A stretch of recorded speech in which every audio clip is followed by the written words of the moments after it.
Pratapgarh चेंगसावी रजाखा self help बदलनि मिलन मेला स्रां सालनि सिमि चेंगसावी रजाखा चिथाम Pratapgarh BJP मंडलनि लुआ जिमुबाई सालनि बागै मिलन मेला प्रतापगढ़नि सुभाष नगर कच्चाम हल्का हाबानक बसकांगो खलाइजाखा अ मेला चेंगसाई नांगै माजागैखा बीजेपी हास्टिकासको राज्यसभानि एमपी राजीव भट्टाचार्य तंगो लगियो आगरतला म्युनिसिपल कर्पोरेशननि मेयर दीपक मजुमदार डेपुटी मेयर मनिका दास दत्त प्रदेश महिला मोर्चानि सभानेत्री मिमी मजुमदार खुबै कुबुनि जुदा जुदा आदंजुग संग्रह अशाला बीजेपी हास्टिकासको राज्यसभानि एमपी राजीव भट्टाचार्य बसाका समाजनि स्लाइमं तुबुनानि बागै हागतनि मंत्री बख्रक नरेंद्र मोदी तै हास्तिनि मंत्रकरा प्रोफेसर डॉक्टर मानिक साहानि तैफांबाय डाबल इंजिननि हापांनि सय नाहारमुं और नाहारमुंनो बसकांगो नारगै चिथाम प्रतापगढ़ मंडलनि बिसिंगो खबजानाय गोरों सेल्फ हेल्प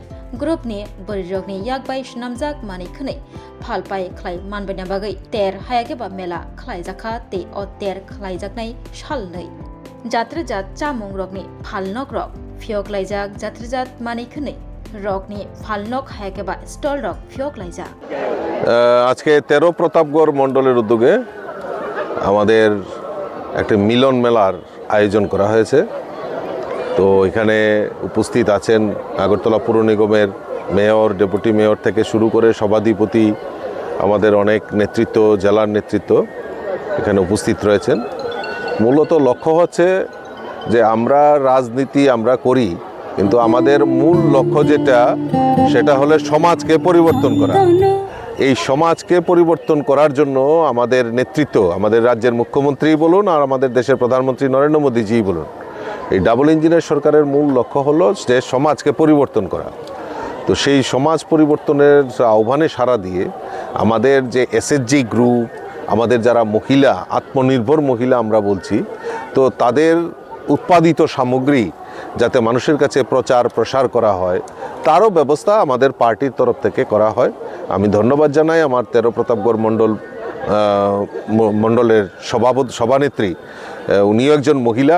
এই প্রতাপগড় এলাকার মহিলাদের আত্মনির্ভর করার ক্ষেত্রে এসএসজি গ্রুপের দ্বারা তৈরি যে প্রোডাক্ট সেগুলি প্রদর্শনী লাগানো, বিক্রি করা এবং সেগুলি যাতে মার্কেট বাজারজাত করতে পারে তার ব্যবস্থা করা। তো এটা আমাদের সংগঠনের তরফ থেকে করা হয়েছে এবং আগামী দিন এরকম শুধু এটা না, আমরা দেখেছি যে আগরতলা পুর নিগমও কিছুদিন আগে আপনারা দেখেছেন যে আগরতলার যে স্বামী বিবেকানন্দ ময়দানে ওনারা 5 দিন ব্যাপী যে ভোকাল ফর লোকাল, অর্থাৎ আমাদের যে মন্ত্র, আমাদের দেশের যশস্বী প্রধানমন্ত্রী নরেন্দ্র মোদীজির যে মন্ত্র যে ভোকাল ফর লোকাল, সেটাকে প্রাধান্য দিয়ে স্বদেশি মেলার সেখানে আয়োজন করা হয়েছে। তো এরকম প্রত্যেকটা জায়গায় আমরা আমাদের যারা স্বদেশি, যারা আমাদের সেলফ হেল্প গ্রুপ এবং আমাদের যারা রাজ্যের তৈরি জিনিস যাতে সমস্ত জায়গায় প্রচার প্রসার করতে পারে এইরকম মেলার আয়োজন করে থাকে। এটা মূলত 2 দিনের জন্য এখানে করা হয়েছে। না দেখুন, আগে তো সংকীর্ণ রাজনীতি করা হতো। আগের যে যারা শাসন ক্ষমতায় ছিলেন তারা বলতো যে ত্রিপুরা রাজ্যে স্বর্ণযুগ চলছে। অ্যাকচুয়ালি স্বর্ণযুগ কাকে বলে, ডেফিনেশনটা কি, এখন পর্যন্ত এটার ব্যাখ্যা খুঁজে পাইনি। 18-র পর থেকে আমাদের সরকার এসছে, এই 18-র পর থেকে আমাদের সরকার, আমাদের মুখ্যমন্ত্রীরা গিয়ে যে হয়তো সোনার খনি পেয়ে যাবেন, কিন্তু উল্টা গিয়ে দেখলেন 13,000 কোটি টাকা ঋণের বোঝা চাপিয়ে গেছে এবং একটা অস্থির বাতাবরণ এই ত্রিপুরা রাজ্যে বিদ্যমান ছিল। সেটাকে উত্তরণ করে আমাদের যেটা সবচেয়ে প্রায়োরিটি, আমাদের সরকার যেটা প্রায়োরিটি দিচ্ছে সেটা হলো আমাদের এই ল অ্যান্ড অর্ডার, আইন শৃঙ্খলা। এবং এই আইন শৃঙ্খলার ডেভেলপমেন্ট হওয়াতে, আইন শৃঙ্খলা সঠিক থাকার ফলেই আজকে বিভিন্ন জায়গায় মেলা সংগঠিত হচ্ছে, বিভিন্ন পূজা অর্চনা, সনাতন ধর্মের পূজা অর্চনা। আজকে ত্রিপুরা রাজ্যে গণেশ পূজা কয়টা জায়গাতে হতো, আছে রাজ্যের আনাচে কানাচে সমস্ত জায়গায় গণেশ পূজা সংগঠিত হচ্ছে।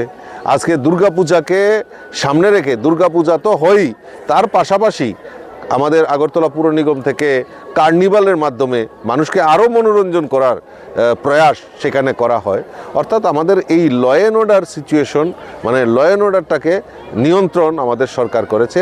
তার জন্য এরকম মেলা, এরকম আমরা পূজা অর্চনা, মানে অর্থাৎ মানুষের মধ্যে যে আনন্দ যে দেওয়া, উপভোগ করা, সেটাই আমাদের মূল লক্ষ্য, আর সেই লক্ষ্যমাত্রা রেখে আমাদের সরকার কাজ করছে।